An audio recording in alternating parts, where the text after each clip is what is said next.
भाई लोग रोड सब केहू के मकर संक्रांति आ खिचड़ी के हार्दिक शुभकामनाएं। हम वो लोग के एगो बात बोले के चाहें जो शुरू से पहला क्लास से डिग्री तक ले हिंदी मीडियम से पूरा केजी टू डिग्री या पीजी वगैरह हिंदी मीडियम से कैले रील बनावता हैप्पी मकर संक्रांति पर तू एती माने एते एगो अलग एती से रील बनावता रहे की तरह मकर संक्रांति बोले कि नहीं तू हिंदी के अपमान करता रही। कौन चीज थी भैया यार, शुरू से तू डिग्री ले पढ़ लेला आई बार हिंदी के अपमान उड़ा रहा बड़ा कौन बात भैली है।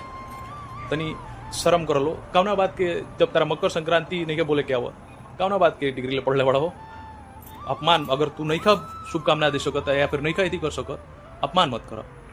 तो लिखी बताई लो रो के कैसे चल रहा बा खिचड़ी दही चूड़ा भइला कि ना। पहले ई दही चूड़ा से याद आइला कि पहले जब छोट छोट रनी सन तो ये मतलब 14 दिसंबर से 14 जनवरी के बीच बहुत ठंडा पड़ी और आदमी लगभग 1 महीना ना नहाए, हम नहीं नहले 1 महीना।